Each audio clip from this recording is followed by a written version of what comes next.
কল্পনা করুন, আপনার চোখ বন্ধ, আপনার শ্বাস নেই, আপনার হৃদয় স্তব্ধ। ডাক্তাররা বলছেন আপনি আর নেই। কিন্তু সেই মুহূর্তেই আপনি অনুভব করছেন, দেখছেন, শুনছেন এবং জানছেন আপনি এখনো আছেন।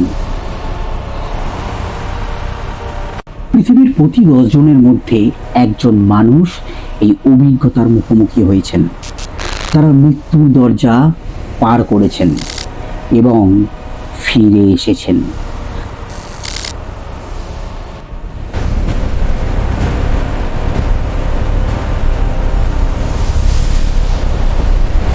प्रवर्त पुनर्गच्छा। ओम कालकाय विद्महे कालतीताय धीमहि।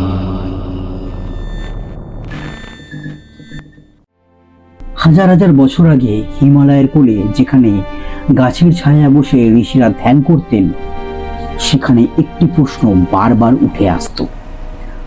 কঠ উপনিষদে বলা আছে, একদিন নচিকেতা নামে এক তরুণ সরাসরি যমের দরবারে পৌঁছে গেলেন। যম তাকে 3টি বর দিতে চাইলেন। নচিকেতা প্রথম 2টি বর নিলেন, কিন্তু তৃতীয় বরে তিনি চাইলেন মৃত্যুর রহস্য। यम प्रेते विचिकित्सा मनुष्य अस्तित्वे के नयमस्तीति चैके यतद्विद्या मनुशिष्टस्त्वयाहं वर्णमेष बरस्तुतीयः। অর্থাৎ মানুষ মরে গেলে কি আত্মা থাকে? এই প্রশ্নের উত্তর আমি চাই। যমরাজ বিস্মিত হয়ে বললেন, न जायते म्रियते बविपश्चिन्नाय कुतश्चिन्न बहुमुखश्चिति अजय नित्य शाश्वतेयं पुराण न हन्यते न हन्यमाने शरीरे।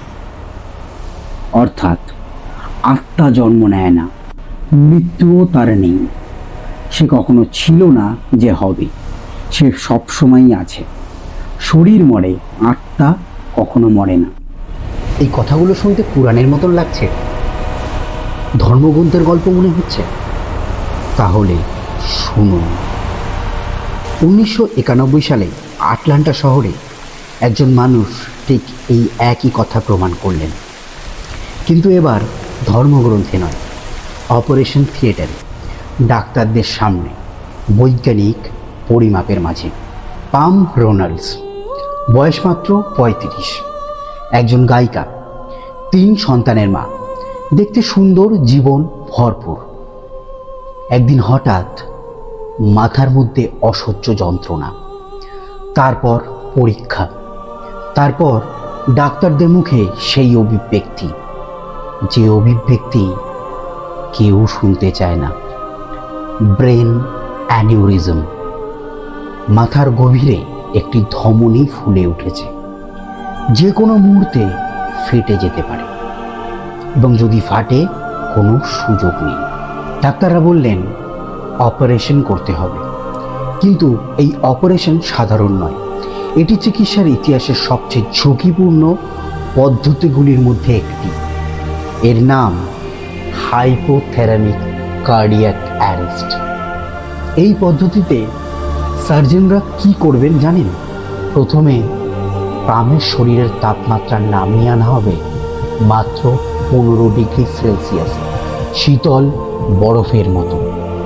দ্বিতীয়ত, তার শরীর থেকে সমস্ত রক্ত বের করে নেওয়া হবে, সম্পূর্ণ, একটিও বিন্দু থাকবে না। তৃতীয়ত, হৃদয় বন্ধ করে দেওয়া হবে। চতুর্থ, মস্তিষ্কের সমস্ত কার্যকলাপ শূন্যে নামিয়ে আনা হবে। চিকিৎসার ভাষায় এই অবস্থানের মানে একটাই, পাম রোনাল্ডস সম্পূর্ণ নথিভুক্তভাবে এবং চিকিৎসাগতভাবে মৃত। কিন্তু সেই মৃত্যুর মধ্যেও পাম রোনাল্ডস জেগে উঠেছিলেন। পাম পরে বললেন, আমি যেন ছাদের কাছে ভাসছিলাম, নিচে দেখলাম একটি শরীর, বুঝতে পারলাম সেটা আমার শরীর, কিন্তু অদ্ভুতভাবে কোনো ভয় নেই, কোনো ব্যথা নেই, শুধু অপরিসীম হালকা লাগছে। When I came out of the body, there was no pain, no worry, no care. I looked down at my body, I knew it was my body. I didn't like looking at the body. That bothered me. But it was a wonderful, wonderful feeling to be free of it. তারপর পাম দেখলেন surgeon একটি যন্ত্র বের করলেন, হাড় কাটার যন্ত্র। পাম পরে বলেন যন্ত্রটা দেখতে একটা দাঁতের ব্রাশের মতো এবং শব্দটা ছিল প্রাকৃতিক গ্যাসের যন্ত্রের মতো। It looked like my electric toothbrush. এবার আমি আপনাকে সেই তথ্যটা দেব যা বিজ্ঞানীদের ঘুম কেড়ে নিয়েছে। সেই যন্ত্রটি যেটা পাম এত নির্ভুলভাবে বর্ণনা করেছিলেন, সেটা বের করা হয়েছিল অপারেশন শুরুর পরে, যখন পামের চোখে ছিল মোটা টেপ, তিনি দেখতে পেতেন না। কানে ছিল ইয়ারফোন, যেখানে ক্রমাগত তীব্র শব্দ বাজছিল, তাই তিনি শুনতেও পেতেন না। অ্যানেস্থেসিয়া ছিল, মস্তিষ্ক ছিল সম্পূর্ণ নিষ্ক্রিয়, কিন্তু কোনো থ্যালামিক অ্যাক্টিভিটি নেই, কোনো ক্রোশিয়াল অ্যাক্টিভিটি নেই, শুধু ফ্ল্যাট লাইন। তাহলে পামোনার্স কী দিয়ে দেখলেন আর কী দিয়েই বা মনে রাখলেন? পাম আরও বলেন, তারপরে আমি একটা সুড়ঙ্গে ঢুকলাম, অন্ধকার সুড়ঙ্গ, কিন্তু সেই অন্ধকারে ভয় নেই। দূরে একটা আলো, উষ্ণ সোনালি, যা আমাকে ডাকছে। সেই আলোর কাছে যেতে যেতে দেখলাম চেনা মুখ, আমার ঠাকুরদা, যিনি বহু বছর আগে চলে গেছেন, এবং আরও অনেকে। সবাই হাসছেন, সবাই অপেক্ষা করছেন, এবং তারপর It is not your time yet. Go back.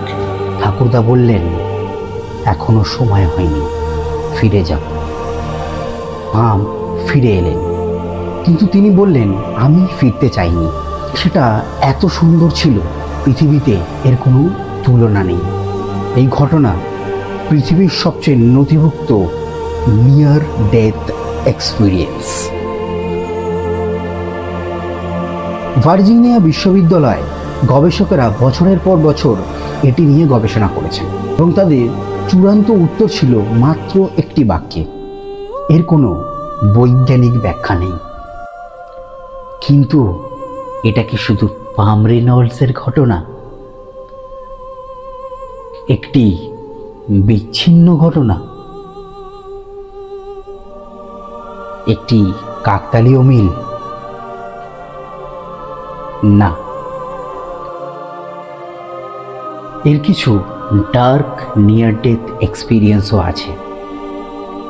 যদি এই ভিডিওটি আপনাকে একটু হলেও ভাবিয়েছে, তাহলে এখনই সাবস্ক্রাইব করুন, কারণ পরের পর্বে আমরা যাব সেই এনডিগুলোর কাছে যেখানে মানুষ আলো দেখেননি, যেখানে মানুষ শান্তি পাননি, যেখানে তারা দেখেছেন এমন কিছু যা তারা কাউকে বলতে চান না।